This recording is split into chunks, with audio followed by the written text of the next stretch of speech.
When I first watched this speech by French Prime Minister Valls, given just 5 months ago, I was struck by two things.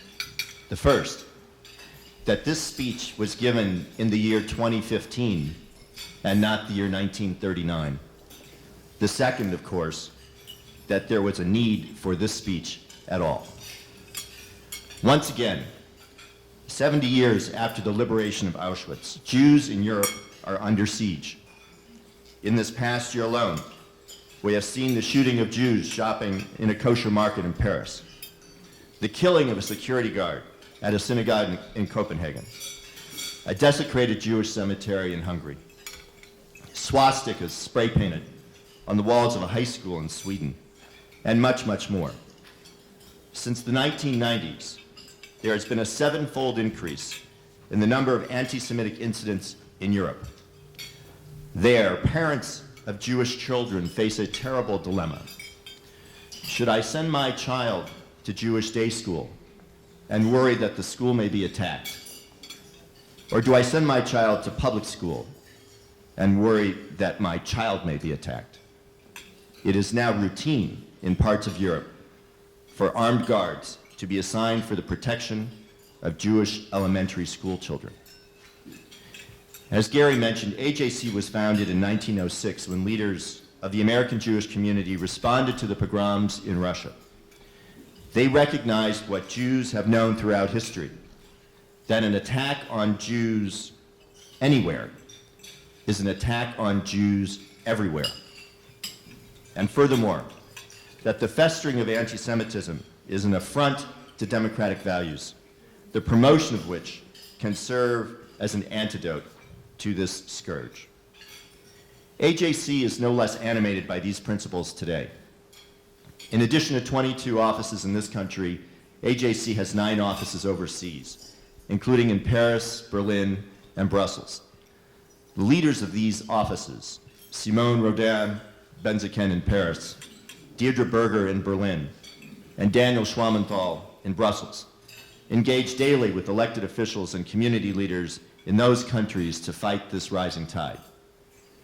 As Simone recently stated in an interview with Jeffrey Goldberg of The Atlantic magazine, AJC's mission is to get the government, civil society, the media, and policymakers to understand that we are going through a crucial moment in history where the destiny not only of the Jewish people will be decided upon, but that of Europe and liberal democracies worldwide. Just this past week in Brussels, AJC convened a high-level strategy conference on combating anti-Semitism, bringing together decision-makers, key political figures, policy analysts, European Jewish communities, and our own leadership. At the conclusion of the conference, AJC Executive Director David Harris presented the AJC Call to Action, which identifies specific strategies for tackling anti-Semitism in Europe, a copy of which has been provided to each of you. What we are seeing is a new form of anti-Semitism, which has been evolving over the last 2 decades. It is anti-Semitism cloaked as anti-Zionism.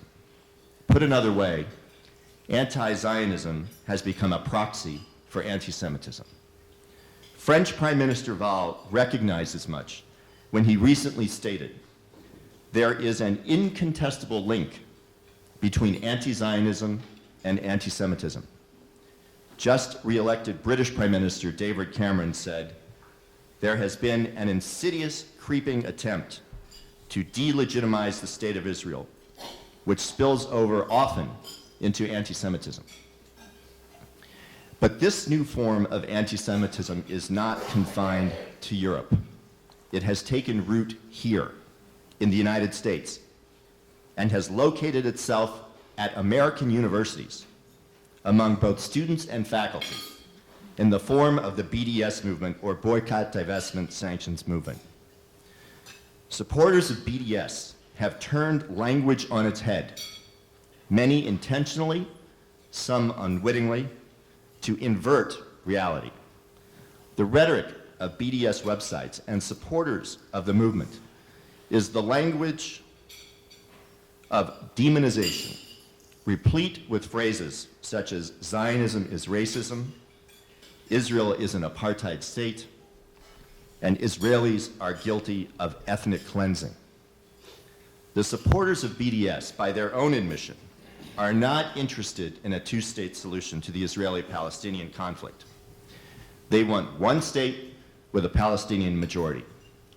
They support Palestinian rejectionism and maximalism, support the obstructionism of pro-Iran terrorist Hamas, support the right of return of over 5 million Palestinian refugees, and reject the right of the Jewish people to national self-determination, all in the name of the advancement of human rights. And the supporters of BDS are right here, in Westwood at UCLA. They're down the road at UC Irvine, and up the road at UC Berkeley and UC Davis. They are on college campuses throughout the country. There have been over 700 anti-Israel demonstrations and events on US college campuses in the fall semester of 2014 alone. And because they believe their own rhetoric, the supporters of BDS believe that if you are a Zionist, if you support Israel's mere right to exist, you must be a racist. You must be in favor of apartheid. You must believe in genocide. And to whom do they ascribe these qualities or impose these qualities on? Never mind the absurdity of their positions, which I'll discuss in a moment. Primarily Jewish students, but also any supporter of Israel's right to exist. That's why a UCLA student was recently questioned by BDS supporting members of the UCLA Student Council as to whether she could be fair and impartial as a member of the UCLA Judicial Board since she was Jewish.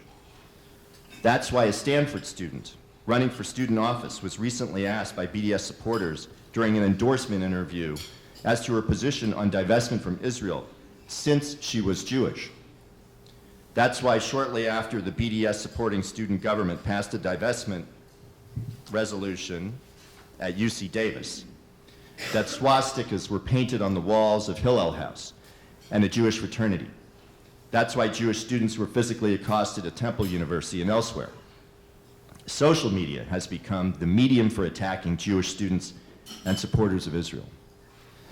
How ironic would it be for the founders of the Zionist movement, Theodor Herzl, Chaim Weizmann, and others, to hear that the movement they founded at the turn of the 20th century in response to rank discrimination and violence aimed towards Jews was indeed racist?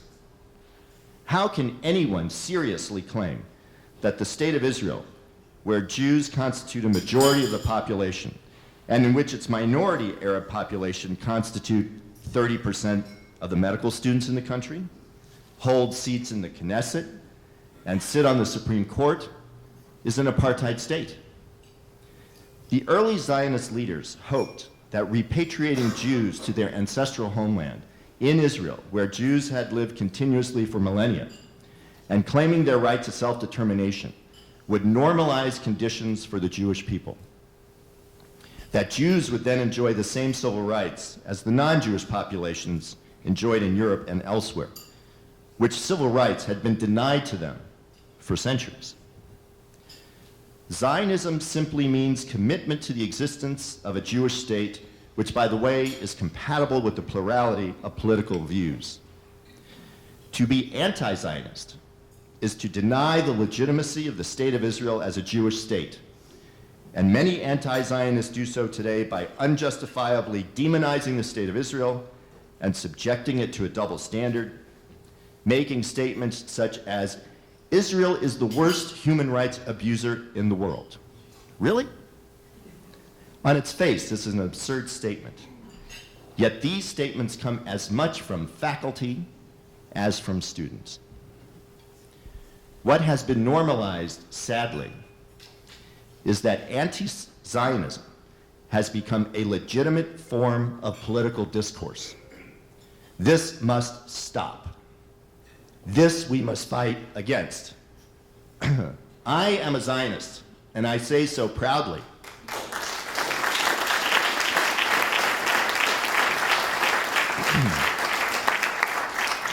After the shootings in France at the offices of Charlie Hebdo, the world stood up and said, "Today I am Charlie Hebdo."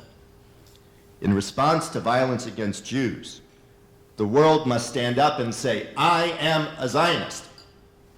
We at AJC Los Angeles have been speaking out against BDS and raising the reality of this threat with our interlocutors from the diplomatic corps, elected officials, and our intergroup and interfaith partners. AJCLA leaders have met with UCLA administration officials, including Chancellor Block. We have expressed our views to UC President Janet Napolitano. We have assisted in taking legal action when effective to respond to certain BDS challenges. And AJC nationally has just created a new assistant director position dedicated to responding to anti-Semitism on college campuses. We know we must do more, and we shall. We ask you to join us in this effort, to stand up and speak out against the BDS movement.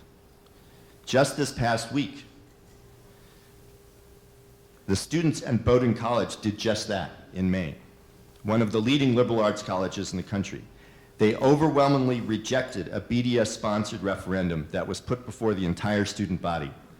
Over 80% of the student body voted, and over 70% voted against a boycott resolution. With education as to the facts surrounding the history of the State of Israel, rather than the unfounded propaganda disseminated by BDS supporters, we can save a generation of students who will be the leaders of tomorrow from falling prey to embracing what has become the anti-Semitism of today. Thank you very much.